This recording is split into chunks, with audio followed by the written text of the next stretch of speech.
Hello everyone, good evening to one and all present here. I'm Sandhya from MTT. I welcome all of you on this Sunday evening with a small quote. It's kinda related to our topic for today's session. The sign of great parenting is not the child's behavior. The sign of truly great parenting is the parent's behavior, said by Andy Smithson. So now I would like to introduce our platform, My Trusted Tutor. MTT is a marketplace for private tutors, school teachers, corporate trainers, academicians, educators, and all kind of education professionals.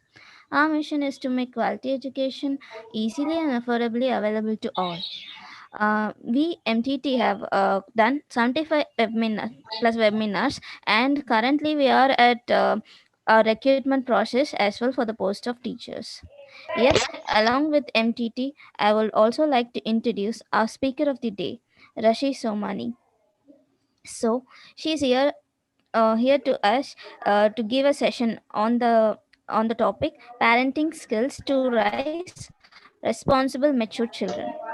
Our speaker, Rashi ma'am, is a Bachelor of Arts in Communicative English and a Bachelor of Education in Social Science. She's bagged with many awards such as Best Teacher Award in 2016 and Best Inspiring Teacher Award at 2019. Rashi ma'am has a countless experience in conducting seminars on education and parenting. Currently, Rashi ma'am is working as a director of Mystery Box Institute. Yeah, good evening all.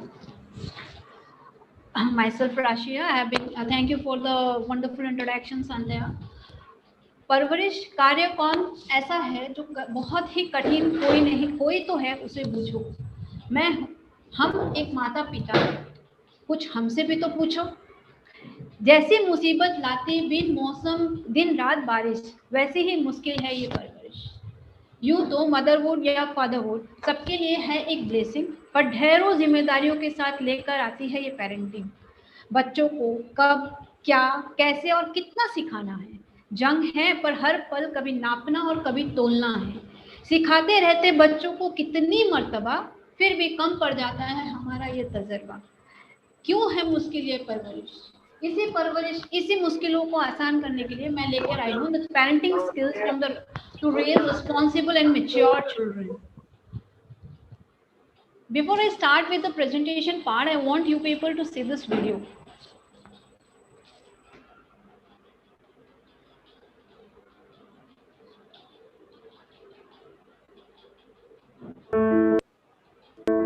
Parenting is a journey.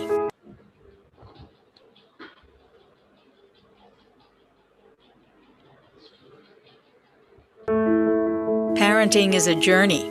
And while every parent approaches raising children differently, we share in common the desire to raise caring, courageous children. But in the day-to-day, most of us can feel lost in how to do this and wish there was a roadmap to help.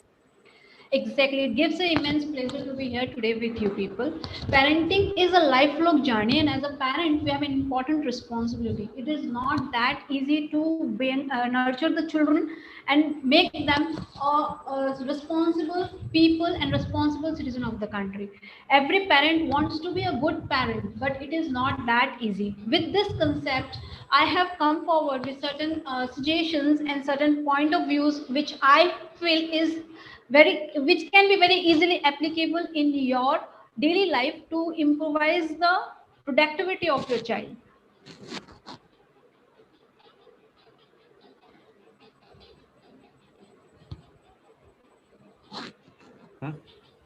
क्यों? कोई रास्ता ही नहीं था। पिछले साल वो 3rd standard में fail हो गया। यकीन करेंगे 3rd स्टैंडर्ड, और सुधरने के कोई आसार नहीं। ये मेरा बड़ा बेटा हर क्लास में हर सब्जेक्ट में फर्स्ट आता है, और वो दूसरा। आपको क्या लगता है उसकी प्रॉब्लम क्या है? प्रॉब्लम उसका रवैया, और क्या। पढ़ाई की तरफ, हर चीज की तरफ हमेशा बदमाशी, तेवर ही तेवर, कभी कोई बात ही नहीं सुनेगा। मैं आपसे उसका प्रॉब्लम पूछ रहा हूँ, आप मुझे सिम्टम बता रहे हैं। आप बता रहे हैं बच्चे को बुखार है, वो मुझे मालूम है। मैं पूछ रहा हूँ बच्चे को बुखार क्यों है, वजह क्या है बुखार की? Exactly what happens. what we do in our regular life. We keep on complaining the child is not doing this, the child is not doing that, he is not good at studies, he is very misbehaving, he is hyperactive, he is not understanding the concepts in the school, he does not pay attention in the class, he does not pay attention in the activities he is going to do. We keep on complaining, and in fact the second thing which has been highlighted in this part is comparing. We keep on comparing the child with different children of the different ages and different levels. मेरा बड़ा बेटा ऐसा, मेरा छोटा बेटा ऐसा, उसका mister Sharma का बेटा ऐसा, मिसेस शर्मा का बेटा ऐसा. Comparing the children, which is the most illegal thing we do with the child. So with this concept, I want you people to go through these important points.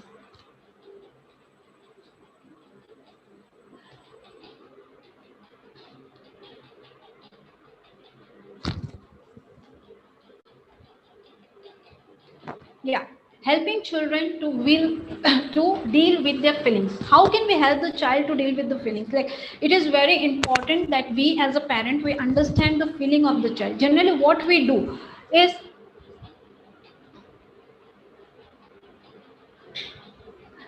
generally what happens is, whenever a child comes to you, we are busy doing the work. Maybe the father is busy watching TV at the end of the day, and when the child comes to you and he wants to or she wants to talk to you, we are busy doing something and we don't pay a proper attention to the work or the whatever the word is saying or he is saying to us.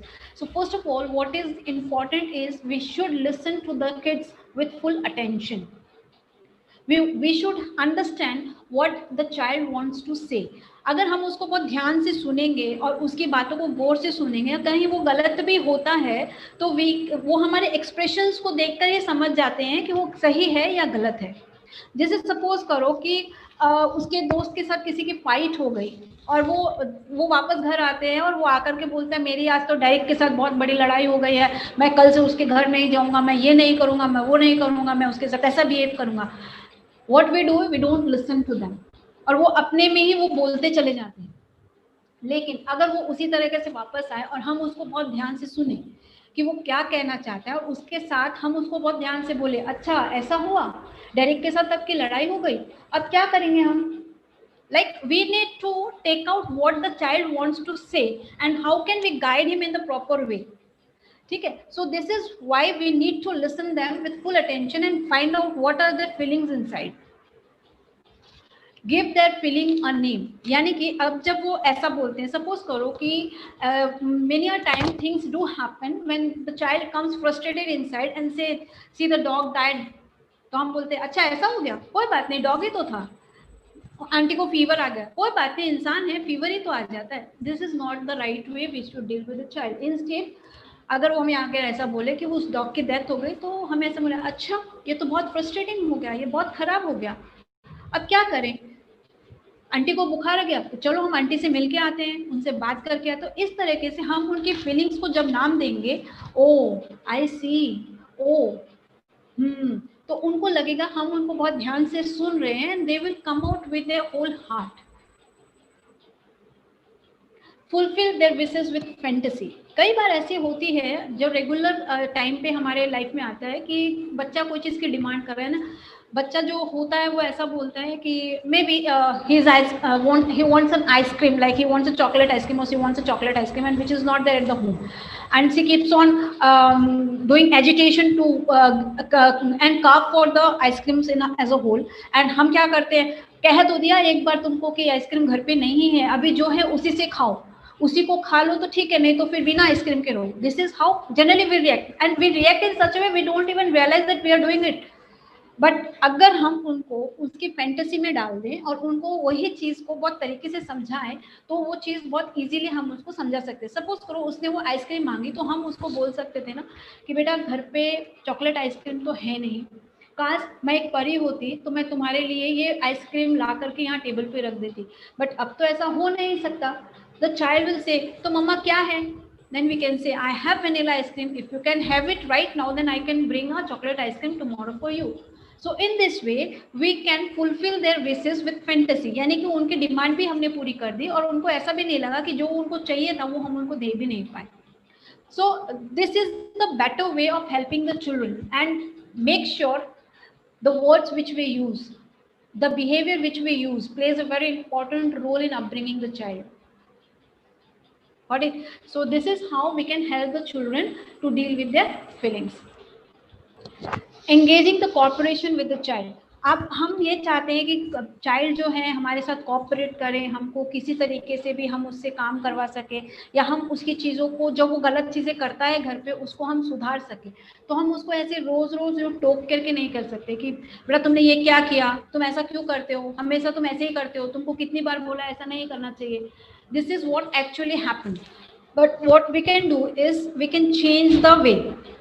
Suppose there is a wet towel on the bed, जो regularly वो child वहाँ पर छोड़ के जाता है, और हम उसको रोज रोज एक ही बात कहते हैं कि तुमको कितनी बार बोला है यहाँ पर टॉवल मत रखो, फिर भी तुम रोज यहाँ पर रख के चले जाते हो, पूरा का पूरा बेड पूरा खराब कर देते हो. नो, ये तो हम रोज ही करते हैं. What is the change we need to bring is we need to describe what you see and describe the problem. यानी कि हमने देखा कि वहाँ पर एक वेट टॉवल बेड पे रखा हुआ है और वो रेगुलरली वही काम कर रहा है. Then what we need to do is we don't need to say, we just need to say there is a wet towel on the bed. वो उतने में ही समझ जाना चाहिए, because we should be very short with the lines and words. The more little words we speak out, the more effective it becomes. Next is give information. Give information in the sense कि अगर आपने ये बोला कि वहाँ पर wait towel रखा है फिर भी उसने सुना नहीं, तो अब आप क्या करोगे? आप ये बताओगे कि वेट टॉवल को बेड पे रखने से बेड पूरा खराब हो जाता है. Then they will understand. अच्छा, ये मैंने गलती की, मैं यहाँ पर बेड टॉवल रख रहा हूँ और बेड टॉवल रख रहा हूँ तो उससे क्या होगा, बेड खराब हो जाएगा. सो ही नीड टू रिमूव इट. फिर भी फर्स्ट दिन आपने ये किया, सेकेंड दिन ये किया, थर्ड दिन फिर से वो वेट टॉवल वहां पर है और फिर भी उसने नहीं किया. Then what you can do is you can say just say a word, say just a word towel. He will understand, he will register, she will register in the mind कि यार कल मम्मी ने मुझे ये बोला था, पापा ने मुझे ये बोला था, फिर मैंने वेट टॉवल वहां पर रख दिया है, तो अब तो मुझे उसको उठाना पड़ेगा. And it will pick, he or she will pick it up and go and keep it on the strings. और नेक्स्ट टाइम उसके बाद भी अगर ये चीज़ कंटिन्यू होती है, तो what you can do is keep a note on the bed and stick it on the bed. And this I have applied it when I was in a library, means I was a teacher in a library, and the students used to come and drag the chairs, means 40 of the students in the quantity, they come into the library and they used to drag the chairs, and it was a mess over here and the sound was horrible. One day what I did was I had a whiteboard in the library and I wrote a note. I am on whom you sit, and the way you keep on dragging me here and there gives me a lot of pain. So kindly don't drag me so hard, because the sound which you make irritates me. Your chair. And it was just in the entrance of the door. I had a whiteboard in which I have written it, and you won't believe there was no single dragging after that in the library. It was so peaceful and calm and pin drop silence in the library, which I have felt. So this is how it works, because we keep on doing the things very noisy, because people keep on doing it. They used to come to the class, I used to shout, what are you people doing, why you are dragging the chairs every day? I need to tell you the same thing and you keep on doing the same thing. No, if you want to be more effective, be short with your words, be effective with your writings, then only you can get a cooperation from the child. So when we want to engage the child with the work, what we want to make them do, this is the best way. First, you describe what you have seen. Say suppose the child forgets to flush the toilet every time when he goes inside.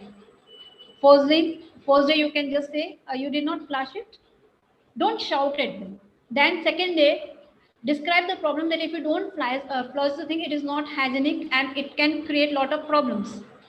Give the information that if you don't flush it, the things are that the germs will start accumulating inside around the things and it will harm you.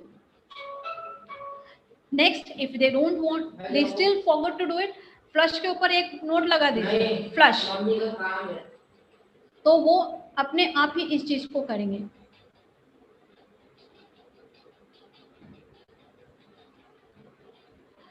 ठीक है, और नहीं होता है तो whenever they go inside, main door के ऊपर पीछे वाले साइड पे मीन्स जब जो डोर हम बंद करते हैं उसके ऊपर आप ये लगा दो you have forgotten to do the flush, they will go back and they will do it. So this way we can make the child do whatever mistakes he keeps on repeating, doing it again and again. So this is the best way we can engage the child without hampering the child behavior and attacking on the feelings they do.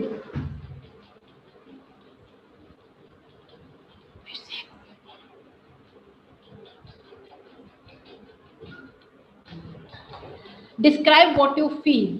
अब अगर वो ऐसा करते हैं तो we need to appreciate it also. Don't forget to appreciate the child.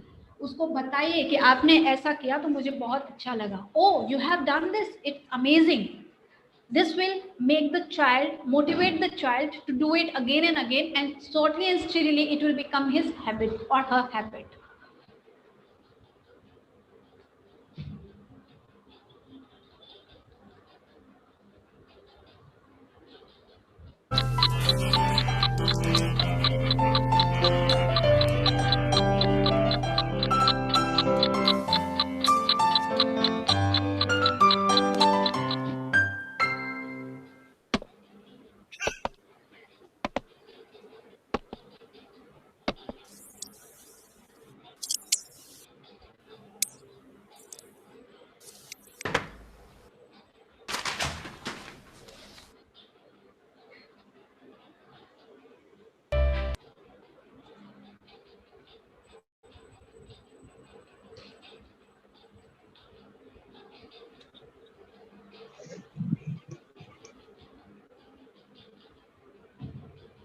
Now what we have seen in the video is a father and a son.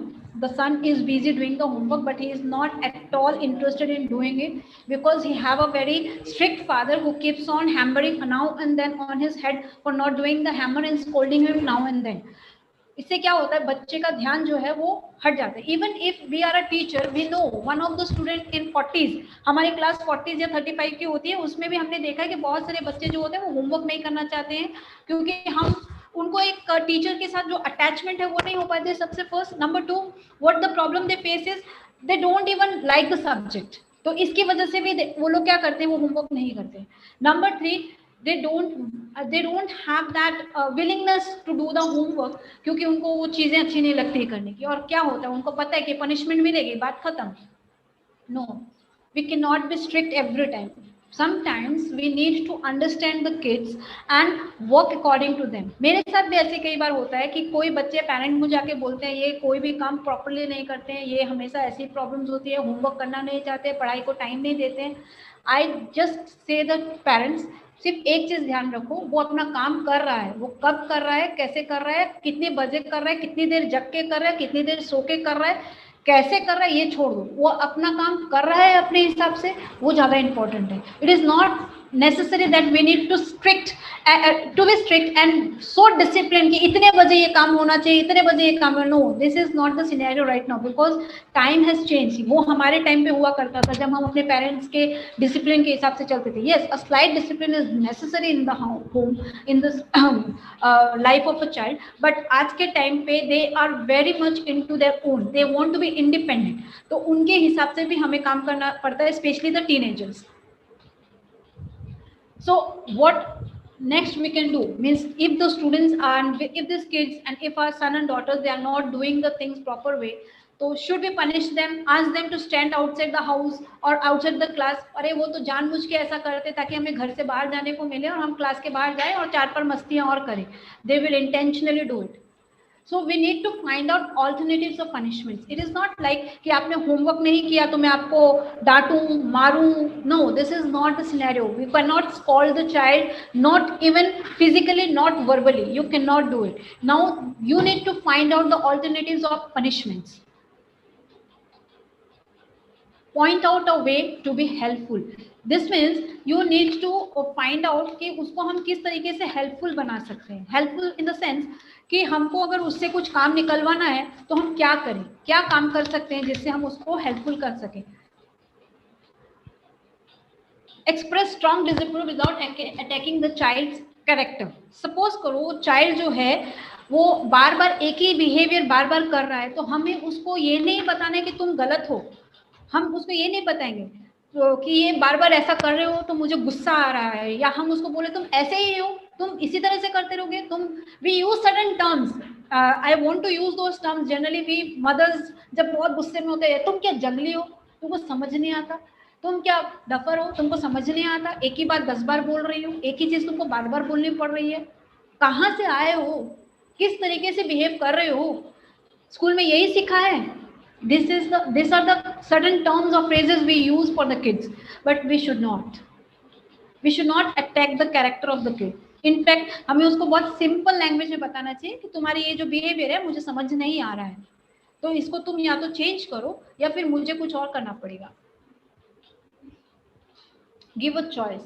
Suppose करो कई बार ऐसा होता है कि बच्चे के पास as a teacher means maximum of you are teacher, तो मैं बता दूं कि हम टीचर्स होते हैं तो हम जनरली जब कोई चीज़ को एक्सप्रेस करना चाहते हैं, उनको बोलते हैं कि भाई ये चीज़ें हैं, ये होमवर्क आपको करना है, तो दो स्टूडेंट्स दे कम एंड से मैम इतना सारा होमवर्क है, दूसरे सब्जेक्ट्स में भी इतने सारे होमवर्क्स हैं, फिर अभी आपने भी इतना होमवर्क दे दिया, तो अब हम कैसे करेंगे, हमको नहीं करना है, आप होमवर्क कम कर दो, या you can just give 2 choices, या तो इसको आप एक बार कर लो या मैं इसको 2 बार करवा देती हूँ। You need to be strict, specially you need to be strict. आपको अपने काम को करवाना भी है तो आप क्या करोगे, अब you will give them a choice, either do it 1 time और I will increase it to the second time, now the choice is yours. झक मार के उन लोगों को एक बार होमवर्क करना पड़ेगा। So if we give a choice, generally the students are bound to accept it and do it.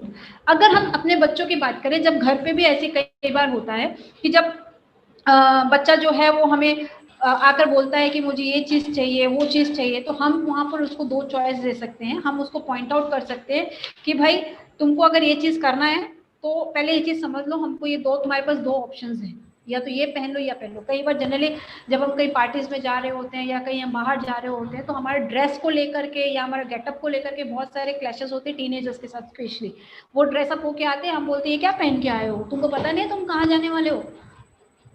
So generally we do have this thing. So यहाँ पर भी हम एक चॉइस उनको दे सकते हैं, भाई देखो ये हम एक स्मॉल न्यू ईयर पार्टी में जा रहे हैं, तो you have 2 option, either you wear jeans or T shirt or you wear a long frock or a gown. तो इसमें से दोनों में से आपको एक चीज पसंद करनी है, आपको जो पसंद है आप वो पहन लो। So they won't have any answers to give and they will go and they will change it and they will come back. So don't argue with them, just give them a choice without attacking on the choice, without attacking on the character, without making them understand कि मैं जो कर रहा हूँ वो सही कर रहा हूँ, मीन्स वो चीज़ हमें पसंद नहीं आई और हमें हमारे हिसाब से उनसे काम करवाना है। So it's better we give them a choice, give them a choice, they will choose by default any one which you want to wear them। आपका काम भी हो जाएगा और उसको पता भी नहीं चलेगा। Allow the child to experience the consequences of his misbehavior। Now generally what happens, as one of the participants said his child is very hyperactive, तो जनरली हम जब उनको बाजार लेके जाते हैं या मार्केट पे लेके जाते हैं, we find they keep on arguing with us, I want this, I want that, ये वो जो चीज हम देखते हैं, not only with hyper active kids, even every kid when they are with us on the in the mall और in the market, they keep on demanding the things now and then, मुझे ये खाना, even if he is having cold and cough he wants to have ice cream, even if he is having fever he wants to have some kind of outside food. तो उस समय हम क्या कर सकते हैं, उसमें क्या होता है, next time whenever you go to the market, don't take the child with you, even if the child wants to come with you and even says, उसको ये क्लियरली बताओ कि लास्ट टाइम आप जब गए थे आपने ऐसा मिसबिहेवियर किया था वहां पर, फिर मुझे बहुत एम्ब्रेसिंग फील हो रहा था। उनको ये चीज बतानी है हमें, लेकिन उस दिन उनको लेके नहीं जाना है। We are not suppose to take them with us, they should realize and they should experience the consequences of the misbehavior, then only they will realize that हमने जो चीज की है वो सही है या गलत है। let them experience the outcome, the result for their misbehavior what they have done। Suppose करो आपके घर पे बहुत सारे परिवार के, as we live in a joint family, sometimes it do happens that children they sit together and they have food and they have fun together, और उस बीच में कोई ना कोई एक दूसरे से लड़ लेता है, ठीक है। नेक्स्ट टाइम आप उसको इतना समझाते हो फिर भी वो जिद पे अड़ जाते हैं या अड़ जाते हैं और फिर वो चीज नहीं करते। Next time don't take them to this kind of get togethers. उनको ये समझाना होता है कि तुम ये जो कर रहे हो ये गलत था। You need to make them understand And when once you will not take them, they will understand that this misbehavior is not liked by my parents and they are not going to take me, and this is actually what is wrong which I have done. तो वो आपके साथ कभी भी next time ऐसा misbehaviour नहीं करेंगे, क्योंकि उनको समझ आ जाता है, क्योंकि उन्होंने खुद उस चीज को एक्सपीरियंस कर लेना है. So this is how we can find out the alternatives of punishment instead of giving them direct abusive language. Don't use any kind of abusive language. Don't use any kind of takya kalam, that is some specific phrases which we use generally. Don't shout at them. Try to find out the alternatives of punishment. These things can exactly we can implemented in schools and classes also. इसको भी आप इसको बहुत creative way से हम उसको use कर सकते हैं. हम उस चाइल्ड को, मेरी क्लास में एक बच्चा था वो इतना हाइपर एक्टिव था, और दूसरा बच्चा था जो पूरे क्लास में पूरे दिन 8 पीरियड्स के अंदर 4 पीरियड्स वो सोता था ना. Being a class teacher, the teachers used to come and say me, ये बच्चा हमेशा क्लास में सोते रहता है, क्या करूं इसका. What I did, I took out a hyperactive child from my class and I told him, see, I am going to bestow you a duty and for this duty I am going to award you. ठीक है. अब वो duty क्या दी थी कि every day, the boy's name was Manav. अब मैं उनको उसको बोला, you every day all the 4 periods, before the period starts, before the class lecture starts, take him to the washroom, wash his face and bring him back. You won't believe, 3 दिन में उस बच्चे की आदत चेंज हो गई. 3 दिन में the teacher started to come and say me, ma'am आपने क्या किया, आजकल वो सोता ही नहीं है. So this is the way we can make the things changes. वो टीचर्स भी जाके उसके ऊपर शाउट कर रहे हैं, मैं भी जाके उसके ऊपर शाउट करूँ, वो बदलने वाला नहीं है. लेकिन अगर हम उसका ऑल्टरनेटिव निकालेंगे तो हमें आंसर्स मिलेंगे. इस तरह से हम कई बार ऐसा होता है कि एक हाइपर एक्टिव बच्चे को हेल्पफुल बना लेते हैं और जो बच्चा गलत कर रहा है उसको हम सही भी कर लेते हैं. So in this way, in the class of 40s, you can find different people, different students with different calibers and you can engage them in this way. So इससे क्या होगा कि जिसको सुधारना वो सुधर भी जाएगा, और जो लोग बहुत एक्टिव है, जो बहुत इंटरेस्टिंगली ये काम कर सकते हैं, उनको हम एंगेज भी कर लेते हैं, और इस तरह से क्लास में एक यूनिटी का माहौल भी बन जाता है. So I believe when I did this, I was so happy. The parents do came to me and they said, ma'am आपने तो चमत्कार कर दिया, ये बच्चे के लिए सबको लास्ट 3 साल से मुझे कंप्लेन करे, आप पहले टीचर हो जिसने मुझे इस बच्चे के लिए कंप्लेन नहीं की. I never complain for the kids. This is my attitude, because if the kid is with me, it's my responsibility to bring out the productivity and bring the changes in the behavior which is not good. This is my responsibility. So this is what actually I do with my kids.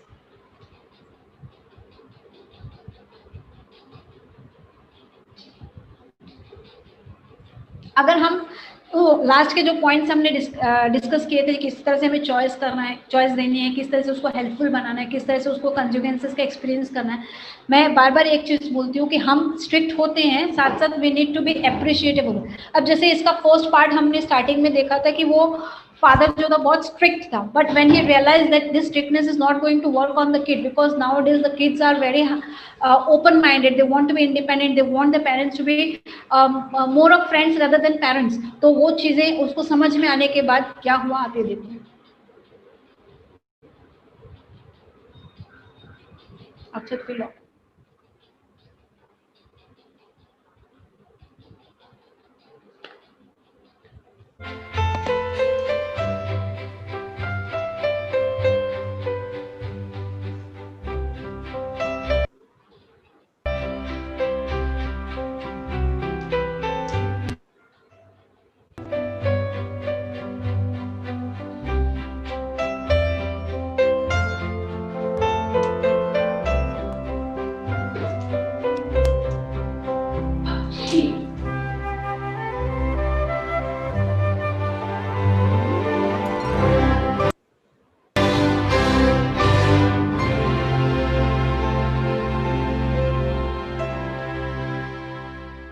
Exactly this is what happens. जब हम उनको समझने लग जाते हैं, हम उनके हिसाब से थोड़ा सा काम कर सकते हैं, उनको बिना ईगो में लगाए, उनके बिना कैरेक्टर को इफेक्ट किए अगर हम उनके साथ काम कर सकते हैं, no doubt we can come closer to each other. They will, this people, this kids, they are definitely going to appreciate you.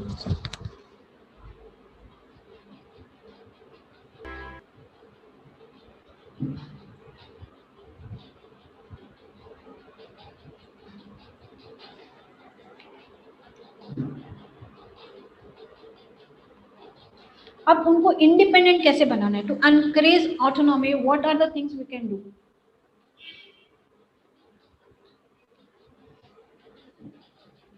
Generally क्या होता है, बच्चा जो है वो युद्ध कर रहा होता है एक दूसरे के साथ, हम स्ट्रगल कर रहा होता है। जैसे हमने स्टार्टिंग में देखा, वो बच्चा होमवर्क करने के लिए स्ट्रगल कर रहा है, maybe there are certain kids they are also in the process of struggling, वो लोग भी स्ट्रगल कर रहे होते हैं कि हम किस तरीके से इस चीज़ को करें।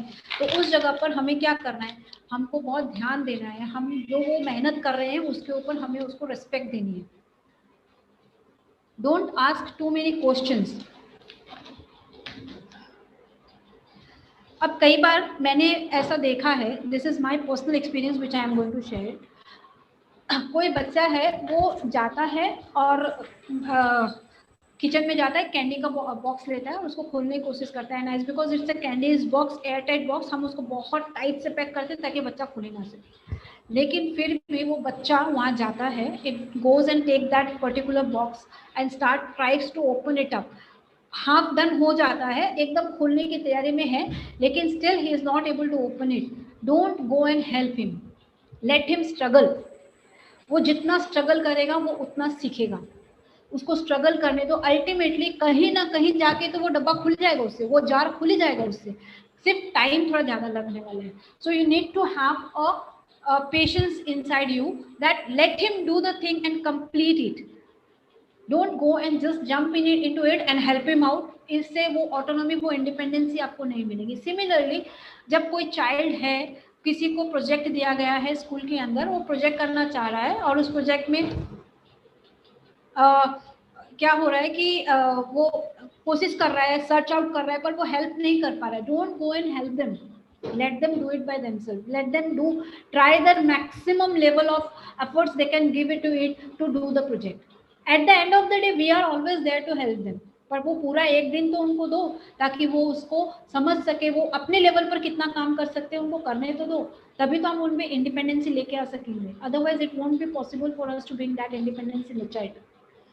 सपोज करो आपका एक टीनेजर बच्चा है, don't ask too many question. इस पॉइंट के लिए एकदम परफेक्ट जाता है कि maybe even smaller kids, those who are in 5th 6th 7th 8th, वो भी बच्चे जो हैं generally when they go for a play, ground पे जब खेलने जाते हैं तो वो जनरली लेट हो ही जाते हैं, ठीक है। तो वो जैसे ही घर पे आते हैं तो हम क्या करते हैं, कहाँ थे इतनी देर, कहाँ गए थे, तुमको बोला था इतने बजे तक घर आ जाना, you are not at all punctual, you are not at all discipline, I told you to come at 6 o'clock, it's now 7:30, where were you roaming around with your friends, wandering around? These are the words we used to speak to them. लेकिन अगर उनको hammer करना है, अगर मैं हूं तो मैं ऐसा नहीं बोलूंगी। मैं क्या बोलूंगी, 7:30 वेलकम होम। ये इतनी सी line, you won't think it works wonders. उसको रियलाइज हो जाएगा कि मम्मा ये बात क्यों बोल रही है मुझे। 7:30 welcome home. Don't ask too many questions, just hammer it in a small simple phrases so that they can understand in छोटे से वर्ड्स के अंदर उनको समझ आना चाहिए कि हमने गलती की है। Do not rush two answers questions. हम जब बच्चों को ये बोलते हैं कि बच्चा आता है, ऐसा हो गया, ये हो गया, मेरा ये काम नहीं हो रहा, प्रोजेक्ट के डिटेल्स नहीं मिल रहे, मुझे प्रोजेक्ट के लिए एक पेपर चाहिए वो नहीं मिल रहा, मैं कहाँ से लेके आऊँ, डोंट आंसर देम। उनको सिर्फ इतना बोलो, find it out, you can do it, I have trust on you. अगर आप इतना कह देते हो तो उस बच्चे में कॉन्फिडेंस लेवल बढ़ जाता है, एक मोटिवेशन लेवल बढ़ जाता है, and he try to do the work independently without taking any help. लेकिन फिर भी वो नहीं कर पाते हैं तो उनको आउटसोर्स करना सिखा। Outsource in the sense, suppose करो कि उनको एक प्रोजेक्ट मिला है which is based on science and we are not a science student, I am not a science student, I am a student of humanities, so I won't be able to help my kid in the science project. अगर वो 9th-10th का बच्चा है तो definitely वो level मेरे लिए थोड़ा सा ऊपर हो जाएगा, तो मैं नहीं कर पाऊंगी। Now he comes and asks मी, ऐसा है, ये है, मुझे ये चीज़ चाहिए, ऐसा चाहिए, वैसा चाहिए, इस चीज़ में मैं क्या करूँ? मैं उसको 2 चीज़ें बोलती हूँ। First of all, search Google. वो गूगल में सर्च करता है, सब कुछ करने के बाद भी उसको एक स्टफ रेडी करके वो रेडी करके लेके आता है, एंड देन ही सेज ये इतना मिला है, अब मैं क्या करूं, अब इससे तो मैं कुछ कर नहीं पा रहा हूँ, आई वांट योर हेल्प। उसको सीधा एक रास्ता बता दो। May be you have a student who is earlier कोई बड़ा बच्चा हो आपके घर में जो साइंस बैकग्राउंड का हो, या आपकी बिल्डिंग में कोई ऐसा बच्चा हो जो साइंस बैकग्राउंड का हो, या उसका कोई फ्रेंड ऐसा हो हायर लेवल का जो साइंस बैकग्राउंड हो, या फिर कोई और ऐसा आपके फैमिली मेम्बर्स हो जो साइंस बैकग्राउंड हो और जो इस चीज़ में हेल्प कर सके, उसको बोलो go and talk to him, go and talk to him and take out the work from him. इससे क्या होगा, बच्चे अपने खुद की फाइट के लिए खुद ही अनकरेज होंगे कि मम्मा ये काम नहीं कर सकती, मुझे आउटसोर्स करके ही लेके आना है। They will do it in by doing it they will become independent. इससे दो चीज़ें होती है, एक तो उनका कम्युनिकेशन लेवल बढ़ जाता है, दूसरा उनकी इंडिपेंडेंसी बढ़ जाती है और कॉन्फिडेंस लेवल भी बढ़ जाता है।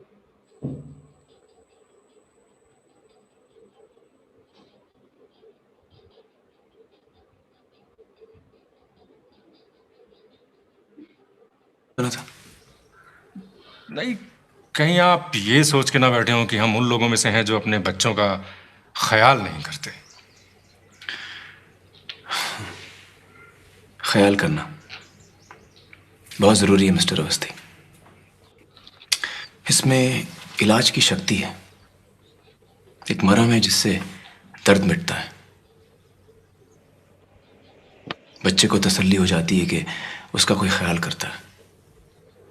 एक आध झप्पी, प्यार भरी पप्पी, ये दिखाने को कि मैं ख्याल करता हूं, बेटा मैं तुमसे प्यार करता हूं।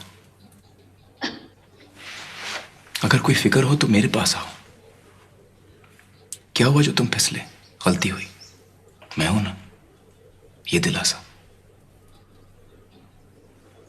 ख्याल करना, ख्याल करना। This is what actually do. हम सिर्फ देखते हैं, बच्चों को ध्यान रखते हैं और बच्चे क्या कर रहे हैं ये पता रहता है, बट एक्चुअल में क्या हो रहा है ये कभी नहीं समझ आता। It is very important that we understand. It is not only to take care. It is about making them independent, making them understand the life, making them responsible and mature.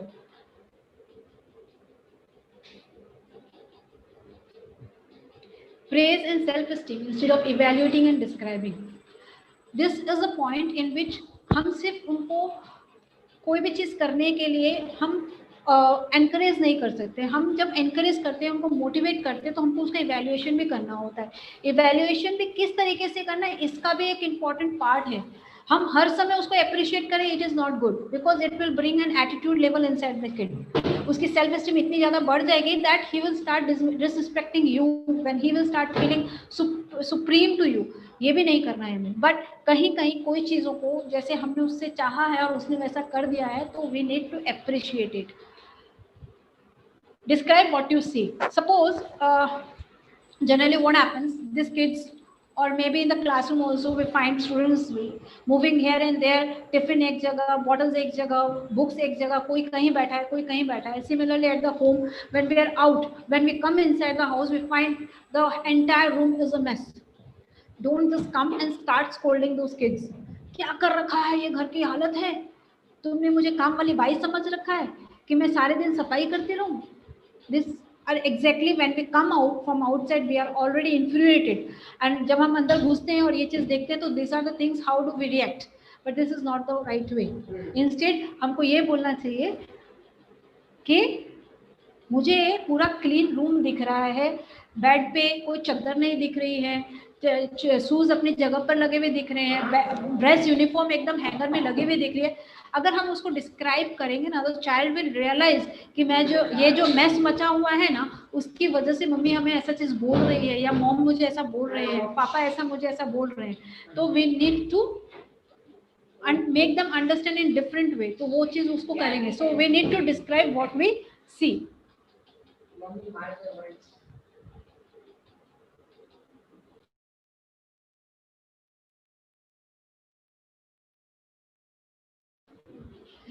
Describe what you feel.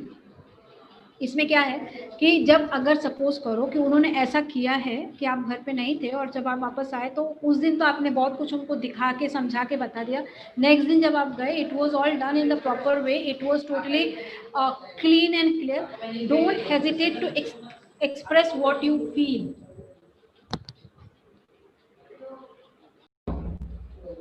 What do you feel, आपने अगर उस चीज़ को देखा है तो उसको appreciate करें, उसको बताएं that whatever I am seeing is it making me amazing, I am feeling wonderful to see the clean house and clean room.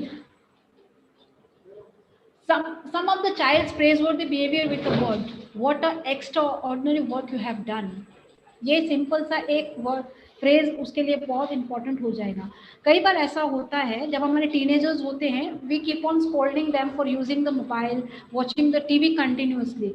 फिर हम उनको जब रीजंस देते हैं कि we should not do it, तो वो उस चीज़ को इम्प्लीमेंट करने की कोशिश करते हैं. और जब आप रियलाइज करते हो यार 3 घंटे हो गए बच्चे ने मोबाइल यूज़ नहीं किया, 3 घंटे हो गए उसने मूवी नहीं देखी, उसने टीवी वॉच नहीं किया, तो it is the right time, you need to appreciate the child. Praiseworthy words के साथ बोलो, what a strong determination you have, I am spellbound with this, I don't even believe miss, बोल नहीं सकती कि I am so happy कि तुमने 3 घंटे तक मोबाइल यूज़ नहीं किया. If you are going to appreciate these kids, definitely you're going to have a mature child who is responsible, independent, and know what to do and what kind of discipline you want in your house and in the school. You can make it possible. परवरिश सरल नहीं होती है. एक जिंदगी संवारना जैसे मिट्टी को घड़े में ढालना होता है, बल्कि उससे भी ज़्यादा कठिन होती है. परवरिश सिर्फ एक कुछ घंटों की चीज़ नहीं है, ये पूरे लाइफ टाइम का स्पैन पूरा हमारा इसमें चला जाता है.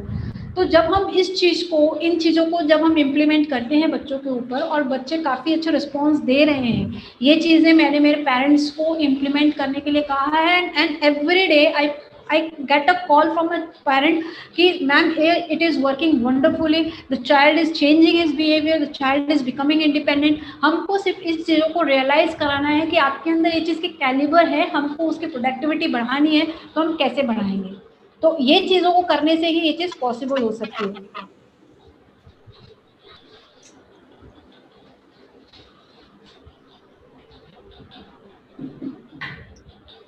मिस्टर अवस्थी, आपकी वाइफ ने सोलोमन आइलैंड्स के बारे में कुछ पढ़ा इंटरनेट पर?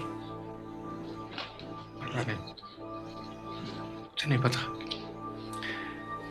सोलोमन आइलैंड्स में जब आदिवासियों को जंगल का कोई हिस्सा साफ करना होता है खेती के लिए, तो वो पेड़ दरख्तों को काटते नहीं है, महज उस पेड़ के पास सारे पहुंच जाते हैं और जी भर के गालियां देते हैं, कोसते हैं.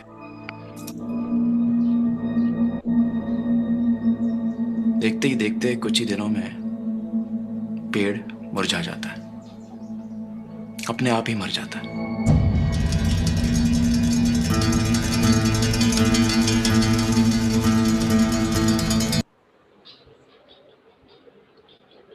जनरली ये चीज़ें, मिस्टर अवस्थी, आपकी जनरली ये चीज़ें हम अपनी लाइफ में फेस करते हैं और जनरली ये चीज़ें हम कर देते हैं, तब भी हम रियलाइज़ नहीं करते कि हम ये चीज़ कर रहे हैं. कहते हैं ना कि अगर प्लांट्स को अगर हम अपने बैल्कनी में रखते हैं और इस जगह पर अगर हम बहुत ज़ोर ज़ोर से बोलते हैं या फिर ज़ोर ज़ोर से एक दूसरे के साथ आर्ग्यूमेंट्स करते हैं, तो उसका इफेक्ट भी प्लांट्स के ऊपर आता है. और अगर हम म्यूज़िक चलाते हैं तो प्लांट के ऊपर भी इफेक्ट आता है and the plants grow more faster. Similarly are the kids, this kids are just a plant, जिसको अगर हम पोसते रहेंगे और उनके लिए नेगेटिविटी बोलते रहेंगे, they are never going to grow. और उनके अंदर जो चला जाएगा उसको निकालना फिर बहुत मुश्किल होगा. Psychologically it will become a difficult part for us to take it out. तो ये चीज़ों को हमें बहुत ध्यान में रखना है. वाइफ ने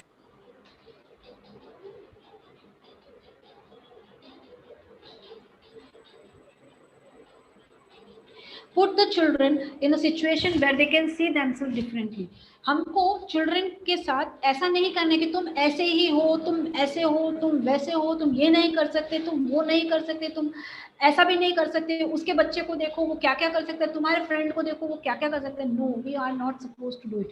अगर आप चाहते हो कि आपका बच्चा दूसरे बच्चों की तरह बने, तो अगर आप उसको उस ढंग से बनाना चाहते हो तो उसको चांस देना पड़ेगा, उसको वैसी सिचुएशंस क्रिएट करके देनी पड़ेगी ताकि वो भी उनकी तरह डिफरेंटली बन सके, प्रूव कर सके अपने साथ। सपोज करो आपकी गर्ल चाइल्ड है और उसको आप एक बॉयज की तरह हर चीज सिखाना चाहते हैं, maybe it is related to tightening up the switchboard और मे बी स्क्रू ड्राइविंग से उसको कुछ टाइट करने दिया या साइकिल ठीक करनी है। If you want her to do it, अगर वो चाहते हो आप, तो आपको उसको सिचुएशन देनी पड़ेगी। अगर ऐसा लगता है आपको ये करना है, तो आप उसको सिर्फ ये बोलो, बेटा ये स्क्रू ड्राइवर लेकर के जाके जरा सा वो स्क्रू टाइट कर दो। You will find the child is doing it very aptly without any problem, क्योंकि आपने उसको कंपेयर नहीं किया, आपने उसको सीधा वो काम करने के लिए बोला जो आप चाहते थे उससे करवाने। So this is the way you can make the children play the role of what you want them to make.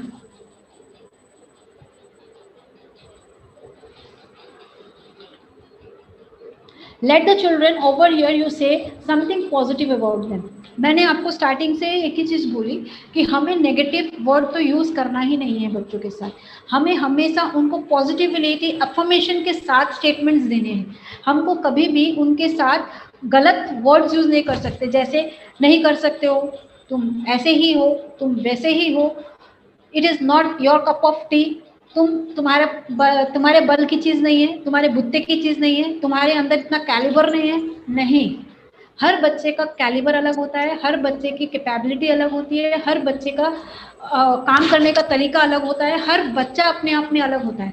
तो हमें उनके साथ सिर्फ उनके तरीकों से ही काम करना पड़ता है, और अगर उनसे हमको चीज़ें अच्छी लेनी है तो हमें उनके लिए पॉजिटिव ही बोलना पड़ेगा।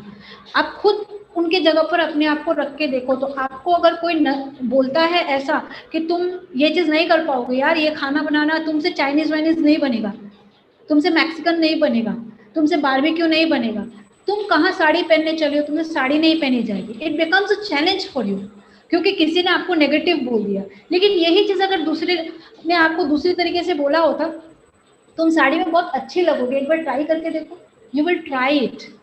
एक बार मैक्सिकन बना के देखो ना, कैसा लगता है तुम्हारे हाथ का, देखे तो आपको अच्छा लगता है, you would have taken the initiative and you would have done it. Similarly are the children, they need to have some positive attitude from your side. आप उनको पॉजिटिव बोलोगे तो ही वो पॉजिटिवली वो काम कर पाएंगे, अदरवाइज आप नहीं कर पाओगे। और अगर ये सब चीज़ें होती हैं, सपोज करो आपने एक बच्चे को बोला कि जाओ स्क्रू ड्राइवर से उसको टाइट करो, तो कैच द, आजकल मोबाइल सबके हाथ में होता है, just click it out, and फिर कभी कभी उस मोमेंट्स को लेकर के साथ में बैठो और उसको उस मोमेंट्स के बारे में बताओ। फिर कभी अगर ऐसा स्क्रू ढीला हो जाए और कभी आप कहीं बैठे हो और आपको ऐसे याद आता है कि यार अंकिता को मैंने ऐसा बोला था करने के लिए, तो उसको ये चीज़ें मोमेंट को याद रखो कि इस बच्चे ने ये चीज़ की थी, और उसको जब ये चीज़ आप बोलोगे ना, बेटा उस दिन आपने वो स्क्रू ड्राइवर से टाइट किया था ना स्क्रू को, नेल को, why don't you do it again and go and do this, तो उसको लगेगा यार मम्मा को याद है मैंने ऐसा किया था। इवन आप टीचर हो तो अगर आपके क्लास के बच्चे ने कुछ यूनिक ऐसा किया हो और आपको रजिस्टर करके रखना चाहिए, और जब वो बच्चा ऐसा करे या आपको उस बच्चे से वो काम करवाना, और जब आप उसको इस पॉजिटिव वे से उसको बोलोगे तो वो डेफिनेटली उसको 4 गुना ज़्यादा एफर्ट्स देके वो काम को करेंगे। So always try to bring positivity from your child and stay positive. सबसे पहले आज हम अपने आप को देखते हैं, मैंने इतना सारा कहानी आपको बता दी, सब चीज़ें बताई, बट सिर्फ एक चीज़ ध्यान रखना है हमें कि जब हम पर जब चीज़ें आती है और हमारे बच्चों में कोई डिफरेंस नहीं होता, अगर हम अपने आप को इतने सालों से इस तरह से रख के आ रहे हैं और हम अपने आप को चेंज करने में इतना वक्त लगाते हैं, तो हम कैसे उम्मीद कर सकते हैं एक बच्चे से कि वो तुरंत के तुरंत ही चेंज हो जाए। हम एक दिन बोले और वो अपनी हैबिट को चेंज कर ले, it is not possible, it is not a miracle to be done, it takes time and we need to have patience and we need to have a positive attitude towards it. मेरे पास ऐसे कई cases आते हैं, and not only children, I find certain people, parents भी ऐसे आते हैं मेरे पास जो बहुत अकड़ू होते हैं, बहुत एडमेंट होते हैं अपने डिसीजंस को लेकर के, और उनको समझाना मेरे लिए महाभारत होती है। It is literally like beating on the wall. Myself I'm going and beating on the wall, but still I keep on trying, and I was very successful in doing it because I always told them positive thing. मैंने उनको कभी negativity बताया ही नहीं कि आप इतने अकड़ू हो, आप इतने इमोशनल फूल हो, आप कभी किसी की सुनते नहीं हो, आप हमेशा अपने मन की करते हो, आप बच्चे की भी सुनो, नेवर। आप अगर उनको उनकी पॉजिटिविटी ज़्यादा दिखाओगे ना, तो आपको पता चलेगा उनके अंदर पॉजिटिविटी ज़्यादा है, नेगेटिविटी कम है, तो हम उस नेगेटिविटी को ख़त्म कर सकते हैं, तो ही हम किसी से अपना रिजल्ट निकलवा सकते हैं। सो first of all, make sure, keep it in your mind that be positive. अगर आप पॉजिटिव होगे तभी आप ये चीज़ को पॉसिबली कर पाओगे। अगर ये चीज़ें जो मैंने आपको बताई, ये जो पॉइंट्स बताए, इसका अगर आप 20% भी इम्प्लीमेंट करते हो ना, in the coming 10-15 days, I can give you in written, your child is going to change himself in the behavior, in the manners, in the way of thinking, independency, autonomy, everywhere. और आपको भी अपने अंदर, खुद के अंदर वो changes मिलेंगे, because when we are shouting at the kids, when we are putting up the energies in the harder manner कि ये चीज़ें हो नहीं रही है, ये कैसे नहीं हो रहे, आपको भी पीस ऑफ माइंड मिलेगा अगर आप इस चीज़ को इम्प्लीमेंट करते हो। तो अगर ये चीज़ पॉसिबल हुई और ये चीज़ों को आपने प्रॉपरली इम्प्लीमेंट किया, तो I have full trust that आप एक बहुत रिस्पॉन्सिबल पेरेंट्स बनोगे, आप अपने किड को बहुत रिस्पॉन्सिबली रेज करोगे और एक मैच्योर चिल्ड्रन उसके अंदर से निकाल के लाओगे। हम कई बार मूवीज़ में बहुत सारे ऐसे गाने देखते हैं जिसमें पेरेंट्स के बारे में बहुत अच्छी अच्छी सी बातें बोलते हैं, लेकिन क्या रियलिटी में हम ये चीज़ें सुनते हैं? कभी किसी से बोलते हैं? बहुत रेयर केसेस ऐसा होता है जहाँ से हम मन से ये चीज़ों को निकालते हैं। ऐसे मैं चाहती हूँ कि आपके जो बच्चे हैं, आपके जो टीचर्स के जो स्टूडेंट्स हैं, वो ऐसा कम से कम बोले कि हमने जब परवरिश की थी, हमारे ऊपर जिसने अपना टाइम दिया था, जिसने हमें नर्चर किया था, तो हम ऐसा कह सकते हैं कि हमारी परवरिश जो है वो भी जन्नत में हुई थी। Means this was a real world when a kind of a heaven where I was been born and bought up. वहाँ पर मुझे कोई भी तरह की अपने ऊपर कोई भी इश्यूज नज़र नहीं आए। हर नेगेटिविटी को मेरे पेरेंट्स ने बहुत पॉजिटिवली लिया और उसको इम्प्लीमेंट करके मेरे अंदर चेंजेस किए। When they will grow up, they will realise this and they will implement there on their own childrens also. So at the end of the session I would just like to wind up with this song, क्योंकि ये song बहुत touching है और अगर इस चीज़ों को हमने इम्प्लीमेंट किया तो नो डाउट आपके बच्चे भी आपके लिए गाना गाएंगे। जन्मदाता है जो नाम जिनसे मिला, थाम कर जिनकी उंगली है बचपन चला।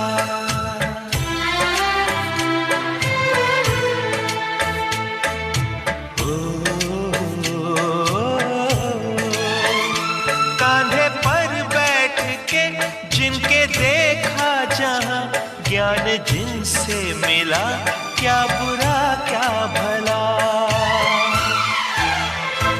इतने उपकार है क्या कहें, ये बताना ना आसान है। धरती पे रूप माँ बाप का, उस विधाता की पहचान है। ये तो सच है कि भगवान है।